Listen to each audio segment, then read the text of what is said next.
Right, let's get into it. And I really want to get and call about anything. We're powered by you, but listen to this. Manchester United takeover bids have been submitted.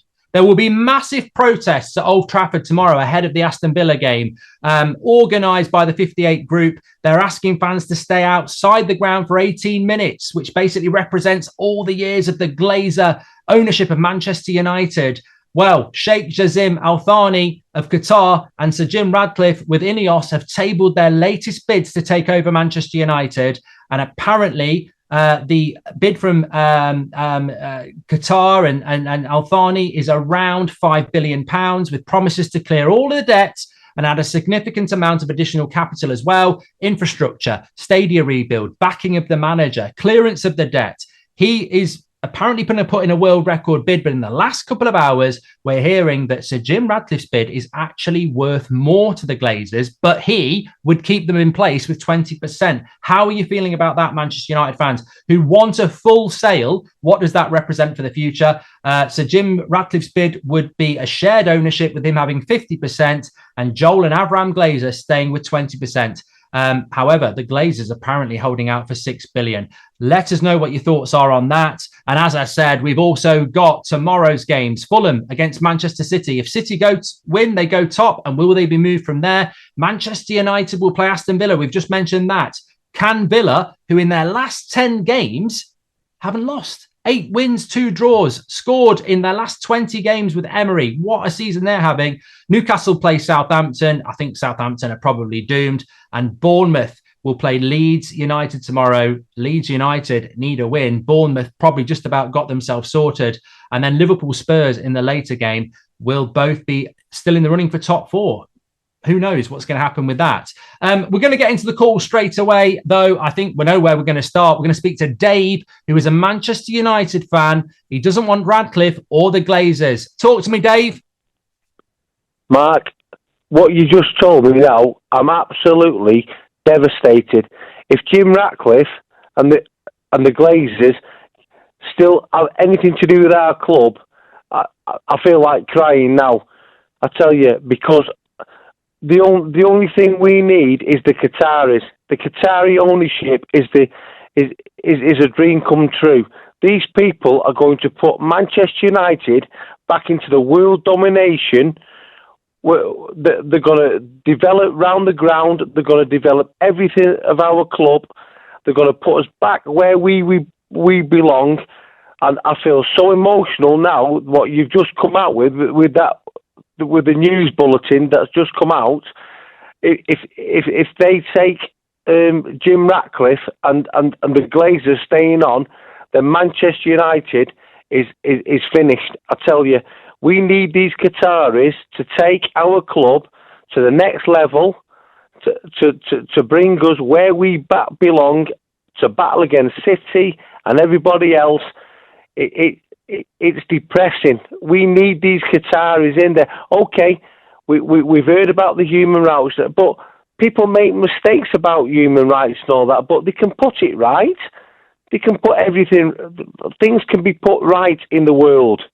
And it's huge. Sorry, Jim. Sorry, Dave. It's huge news that's coming in. I just wanted to ask you, Dave, in relation to this, how would you feel about...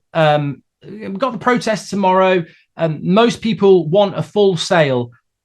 If this is true, that Sir Jim Ratcliffe is now the favourite to get hold of Manchester United, we've heard he can't actually afford to buy all of it. So he's going to buy half of it and keep Avram and Joel in place until he can afford to get rid of them.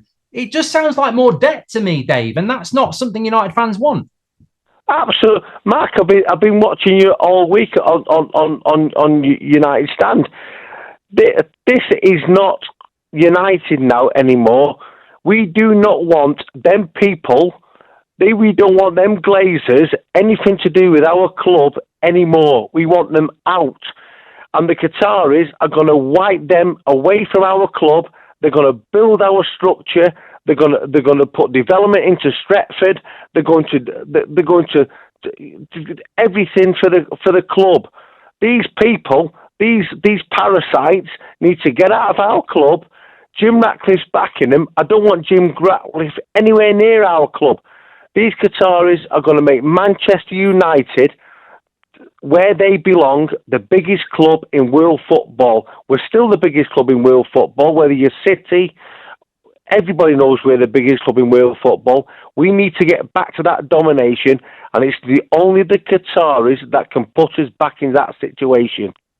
Thanks, Dave. Great call there, opening it up. Look, it's not just all about Manchester United. There is another thing here, and I'll call myself a hypocrite here. Manchester City, with what I've always called the cheat code, they get all that wealth from Abu Dhabi, but look at the success. Is Arsenal fans, Liverpool fans, Manchester United fans, look, what we think about football, I don't agree with the way football's going, but tell me that super wealth isn't the way to be successful now. At the end of the day, as a Manchester United fan, forget anything else. I sit here tonight and I go, look, if I've got a choice between Sir Jim Ratcliffe getting into bed with the Glazers to get hold of the club for 50%, or I've got an option for Al-Thani who's going to buy it all and clear the debt, whatever I think about where football's going, the morals in football were left outside a long time ago. This is about competing to win things. Man City, Newcastle, PSG, what are we going to do? Sit outside in the cold and go, no, we'll keep our morals down here. We don't believe in that. It's a nonsense. It really is. But look, keep your calls coming in. I'm interested to see what people have got to say. We've got Oddie is a Man United fan. He wants to have his say on the Man United takeover. Oddie, talk to me. What are your thoughts? Good evening, England. I'm calling from the land down under in Australia. I've been following yourself on the United stand for many a year now. Look, my personal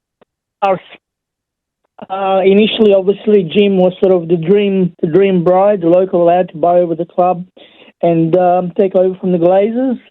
Then the Al-Thani offer came into sale, and obviously that is a better option for us as a club to just move forward. I sort of liken the Glazers takeover to sort of the biggest heist since the Trojan horse by the Greeks nearly 3,000 years ago. And if Sir Jim Ratcliffe enables them to stay in power, they're just going to do it all over again. But look, I have my reservations, we all do. It's been said by a lot of people regarding Qatar. I've got a bit of scar tissue as an Aussie because we lost the World Cup hosting rights to Qatar under those bribery scandals. So I've got a sort of I wouldn't call it a vendetta, but I've got a bit of scar tissue around Qatar. But like you said, it is what it is. UAE, Abu Dhabi have got City, and Saudi Arabia have got Newcastle. The Premier League is just the billionaires' playground now. There's no other way around it. 100%, yeah. And I just want to say one final thing, if I may. I think a lot of people get lost in the shares, percentages, how much money. I think what Sir Jim has done cleverly here, I feel, is he's technically offered more money for less, but he's offered, say, $3 billion for 60%, whereas the Qataris are going to offer $5 billion for 100%. So even though he's got less money, he's kind of offered them more for the less percentage. So he's giving 100% what he can, but it's not 100% of the club. He's just making it better for the Glazers. And I think that's something that the media sort of missed. There's a trick in the book here. And I think that's where Sir Jim's angle comes in. But I genuinely hope Qatar has full ownership moving forward in the coming months and years, because I think a lot of the fan base is going to turn around. Look, it's 4.5 degrees where I live here in Australia, and it's 4:30 in the morning. That's how much this club means to me and to a lot of people around the world. And thanks to people like yourself and other social media channels, we're able to stay connected. So I hope we can move forward with a clean slate. And thank you for having me on. No, thank you very much for calling in. And I think, Man United fans, Arsenal fans, Chelsea fans, this is what people need to realise. People are getting up at 3 o'clock in the morning all around the world to watch these teams. It's not just an English sport, and it's not been that for a long time. It's a global sport powered by you. And a very good point from Oddie there that effectively this is not about what the biggest bid is. Qatar are offering $5 billion, but if part of that $5 billion, they're going to clear the debt that the Glazers put onto the club. So Jim is offering more for 50%. He's offering more to the Glazers' pocket. This is what the problem is at Manchester United. And I sense on the YouTube live chat on talkSPORT and on the calls that are waiting to come in, there's a lot of frustration from Manchester United fans tonight because yet again, we're hearing that, you know, the Glazers are going to go for the option that lines their pocket the most and actually keeps two of them in power. So Jim Ratcliffe, apparently number one to get hold of Manchester United at the moment. It's speculation, but I tell you what, it's not what Manchester United fans want. They want a full sale.